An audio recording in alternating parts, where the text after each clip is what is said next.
Shalom friends, एक बार फिर से आप सभी का स्वागत है। आज मैं आपके लिए लेकर आई हूँ एक 1 ईयर बाइबल रीडिंग कैलेंडर। अगर आपका कोई बाइबल रीडिंग रूटीन नहीं है और आप कभी भी अपनी पूरी बाइबल कंप्लीट नहीं कर पाए हैं, तो ये वीडियो आपके लिए है। इसमें ओल्ड टेस्टमेंट और न्यू टेस्टमेंट के सभी चैप्टर्स को डे वाइज ऑर्गेनाइज किया गया है। डे 1 से लेकर डे 365 तक के सभी चैप्टर्स आपको यहाँ मिलेंगे। डे 365 पर आप अपनी पूरी बाइबल कंप्लीट कर पाएंगे, तो आप इसके द्वारा आशीषित हों। और अगर आपको ये वीडियो पसंद आती है तो आप अपने फैमिली और फ्रेंड्स से शेयर करें, और अगर आप चाहें तो आप सब्सक्राइब, लाइक और कमेंट भी करें और बेल आइकन को प्रेस करके नोटिफिकेशन ऑन करना ना भूलें। So praise the Lord, shalom to everyone.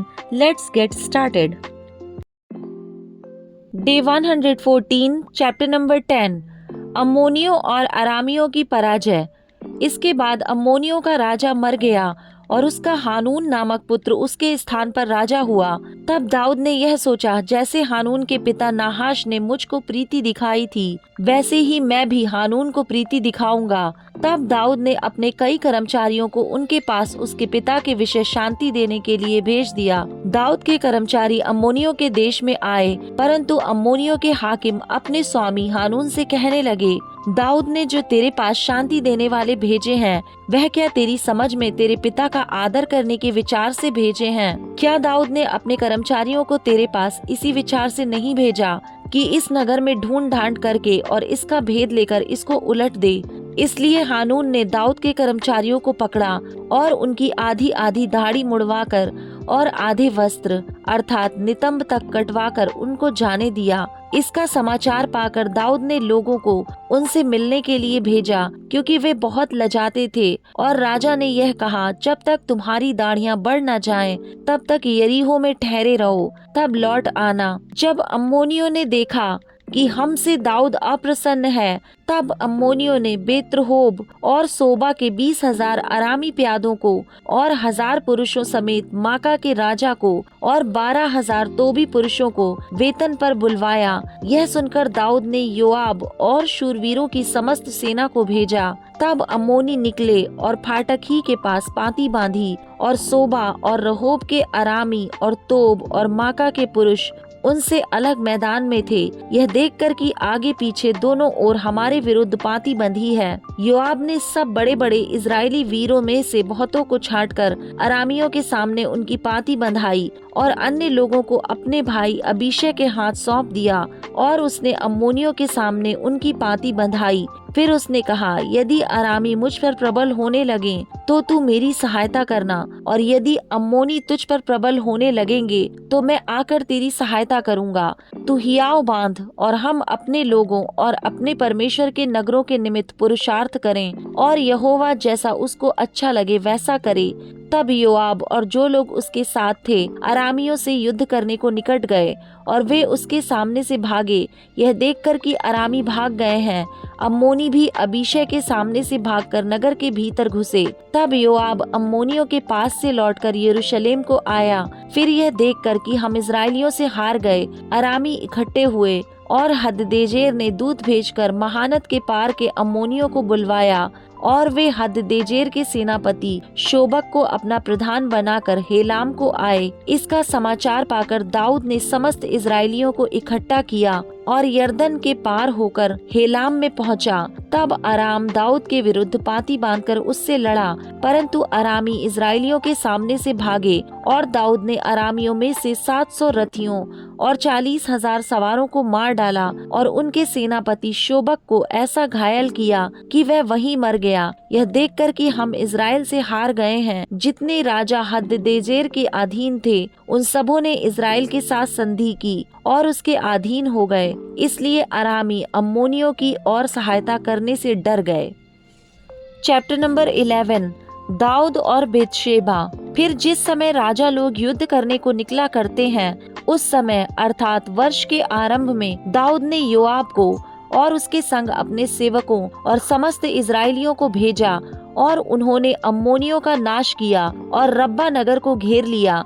परंतु दाऊद यरूशलेम में रह गया। सांझ के समय दाऊद पलंग पर से उठकर राजभवन की छत पर टहल रहा था, और छत पर से उसको एक स्त्री जो अति सुंदर थी नहाती हुई देख पड़ी। जब दाऊद ने भेजकर उस स्त्री को पुछवाया, तब किसी ने कहा, क्या वह एलियाम की बेटी और हित्ती ऊरिय्याह की पत्नी बतशेबा नहीं है? तब दाऊद ने दूत भेजकर उसे बुलवा लिया और वह दाऊद के पास आई और वह उसके संग रहा। वह तो ऋतु से शुद्ध हो गई थी। तब वह अपने घर लौट गई और वह स्त्री गर्भवती हुई। तब दाऊद के पास कहला भेजा कि मुझे गर्भ है। तब दाऊद ने योआब के पास कहला भेजा, हित्ती ऊरिय्याह को मेरे पास भेज। तब योआब ने ऊरिय्याह को दाऊद के पास भेज दिया। जब ऊरिय्याह उसके पास आया, तब दाऊद ने उससे योआब और सेना का कुशल क्षेम और युद्ध का हाल पूछा। तब दाऊद ने ऊरिय्याह से कहा, अपने घर जाकर अपने पांव धो। और ऊरिय्याह राजभवन से निकला और उसके पीछे राजा के पास से कुछ इनाम भेजा गया।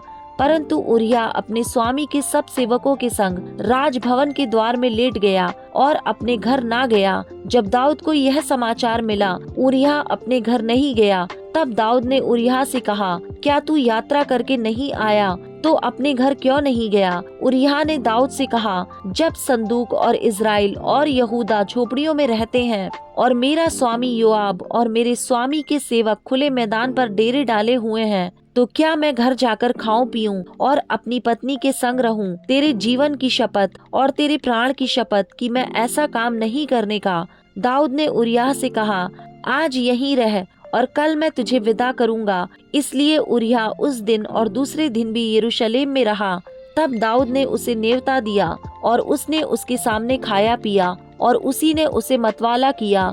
और सांझ को वह अपने स्वामी के सेवकों के संग अपनी चारपाई पर सोने को निकला, परंतु अपने घर ना गया। सवेरे दाऊद ने योआब के नाम पर एक चिट्ठी लिखकर ऊरिय्याह के हाथ भेज दी। उस चिट्ठी में यह लिखा था, सबसे घोर युद्ध के सामने ऊरिय्याह को रखना, तब उसे छोड़कर लौट आओ कि वह घायल होकर मर जाए। अतः योआब ने नगर को अच्छी रीति से देखभाल कर जिस स्थान में वह जानता था कि वीर हैं, उसी में ऊरिय्याह को ठहरा दिया। तब नगर के पुरुषों ने निकलकर योआब से युद्ध किया और लोगों में से अर्थात दाऊद के सेवकों में से कितने खेत आए और उनमें हित्ती ऊरिय्याह भी मर गया। तब योआब ने दाऊद को युद्ध का पूरा हाल बताया और दूत को आज्ञा दी, जब तू युद्ध का पूरा हाल राजा को बता चुके, तब यदि राजा जलकर कहने लगे, तुम लोग लड़ने को नगर के ऐसे निकट क्यों गए? क्या तुम न जानते थे कि वे शहरपनाह पर से तीर छोड़ेंगे? यरूब्बेशेत के पुत्र अबीमेलेक को किसने मार डाला? क्या एक स्त्री ने शहरपनाह पर से चक्की का उपरला पाट उस पर ऐसा ना डाला कि वह तेबेस में मर गया?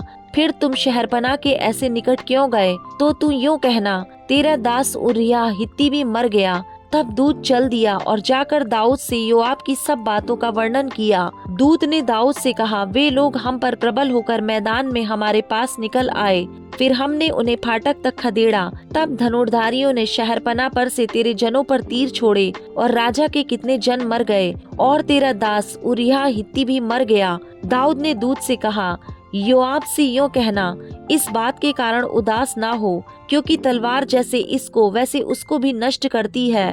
तू नगर के विरुद्ध अधिक दृढ़ता से लड़कर उसे उलट दे और तू उसे हियाव बंधा। जब ऊरिय्याह की स्त्री ने सुना कि मेरा पति मर गया, तब वह अपने पति के लिए रोने पीटने लगी। और जब उसके विलाप के दिन बीत गए, तब दाऊद ने उसे बुलवाकर अपने घर में रख लिया और वह उसकी पत्नी हो गई और उसके पुत्र उत्पन्न हुआ। परंतु उस काम से जो दाऊद ने किया था, यहोवा क्रोधित हुआ। चैप्टर नंबर 12, नातान द्वारा दाऊद को संदेश। तब यहोवा ने दाऊद के पास नातान को भेजा और वह उसके पास जाकर कहने लगा, एक नगर में दो मनुष्य रहते थे, जिनमें से एक धनी और एक निर्धन था। धनी के पास तो बहुत सी भेड़ बकरियां और गाय बैल थे, परंतु निर्धन के पास भेड़ की एक छोटी बच्ची को छोड़ और कुछ भी ना था, और उसको उसने मोल लेकर जिलाया था। वह उसके यहाँ उसके बाल बच्चों के साथ ही बड़ी थी। वह उसके टुकड़े में से खाती और उसके कटोरे में से पीती और उसकी गोद में सोती थी और वह उसकी बेटी के समान थी। फिर धनी के पास एक यात्री आया और उसने उस यात्री के लिए जो उसके पास आया था भोजन बनवाने को अपनी भेड़ बकरियों या गाय बैलों में से कुछ ना लिया, परंतु उस निर्धन मनुष्य की भेड़ की बच्ची लेकर उस जन के लिए जो उसके पास आया था भोजन बनवाया। तब दाऊद का कोप उस मनुष्य पर बहुत भड़का और उसने नातान से कहा, यहोवा के जीवन की शपथ, जिस मनुष्य ने ऐसा काम किया वह प्राण दंड के योग्य है। और उसको उस भेड़ की बच्ची का चौगुना भर देना होगा, क्योंकि उसने ऐसा काम किया और कुछ दया नहीं की। दाऊद का पश्चाताप। तब नातान ने दाऊद से कहा, तू ही वह मनुष्य है। इज़राइल का परमेश्वर यहोवा यूं कहता है, मैंने तेरा अभिषेक करके तुझे इज़राइल का राजा ठहराया और मैंने तुझे शाऊल के हाथ से बचाया। फिर मैंने तेरे स्वामी का भवन तुझे दिया और तेरे स्वामी की पत्नियां तेरे भोग के लिए दी, और मैंने इज़राइल और यहूदा का घराना तुझे दिया था। और यदि यह थोड़ा था तो मैं तुझे और भी बहुत कुछ देने वाला था। तूने यहोवा की आज्ञा तुच्छ जानकर क्यों वह काम किया जो उसकी दृष्टि में बुरा है। हित्ती उरिय्याह को तूने तलवार से घात किया और उसकी पत्नी को अपनी कर लिया है, और उरिय्याह को अमालेकियों की तलवार से मरवा डाला है। इसलिए अब तलवार तेरे घर से कभी दूर ना होगी, क्योंकि तूने मुझे तुच्छ जानकर हित्ती उरिय्याह की पत्नी को अपनी पत्नी कर लिया है। यहोवा यूं कहता है, सुन, मैं तेरे घर में से विपत्ति उठाकर तुझ पर डालूंगा और तेरी पत्नियों को तेरे सामने लेकर दूसरे को दूंगा, और वह दिन दोपहरी में तेरी पत्नियों से कुकर्म करेगा। तूने तो वह काम छिपा कर किया, पर मैं यह काम सब इज़राइलियों के सामने दिन दोपहर करवाऊंगा। तब दाऊद ने नातान से कहा, मैंने यहोवा के विरुद्ध पाप किया है। नातान ने दाऊद से कहा, यहोवा ने तेरे पाप को दूर किया है, तू ना मरेगा। तो भी तूने जो इस काम के द्वारा यहोवा के शत्रुओं को तिरस्कार करने का बड़ा अवसर दिया है, इस कारण तेरा जो बेटा उत्पन्न हुआ है वह अवश्य ही मरेगा। तब नातान अपने घर चला गया। दाऊद के पुत्र की मृत्यु। जो बच्चा उरिय्याह की पत्नी से दाऊद के द्वारा उत्पन्न हुआ था, वह यहोवा का मारा बहुत रोगी हो गया। अतः दाऊद उस लड़के के लिए परमेश्वर से विनती करने लगा और उपवास किया और भीतर जाकर रात भर भूमि पर पड़ा रहा।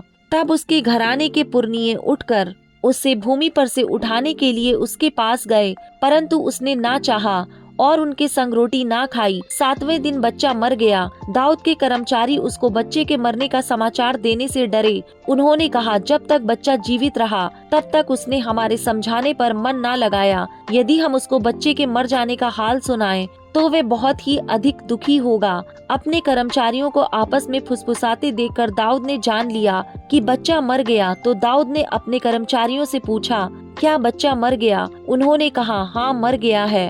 तब दाऊद भूमि पर से उठा और नहाकर तेल लगाया और वस्त्र बदला। तब यहोवा के भवन में जाकर दंडवत की। फिर अपने भवन में आया और उसकी आज्ञा पर रोटी उसको परोसी गई और उसने भोजन किया। तब उसके कर्मचारियों ने उससे पूछा, तूने यह क्या काम किया है? जब तक बच्चा जीवित रहा तब तक तू उपवास करता हुआ रोता रहा, परंतु ज्यों ही बच्चा मर गया त्यों ही तू उठकर भोजन करने लगा। उसने उत्तर दिया, जब तक बच्चा जीवित रहा तब तक तो मैं यह सोचकर उपवास करता और रोता रहा कि क्या जाने यहोवा मुझ पर ऐसा अनुग्रह करे कि बच्चा जीवित रहे, परंतु अब वह मर गया। फिर मैं उपवास क्यों करूं? क्या मैं उसे लौटा ला सकता हूं? मैं तो उसके पास जाऊंगा, परंतु वह मेरे पास लौटकर नहीं आएगा। सुलेमान का जन्म। तब दाऊद ने अपनी पत्नी बेतशेबा को शांति दी और वह उसके पास गया और उसके एक पुत्र उत्पन्न हुआ और उसने उसका नाम सुलेमान रखा। वह यहोवा का प्रिय हुआ और उसने नातान भविष्यद्वक्ता के द्वारा संदेश भेज दिया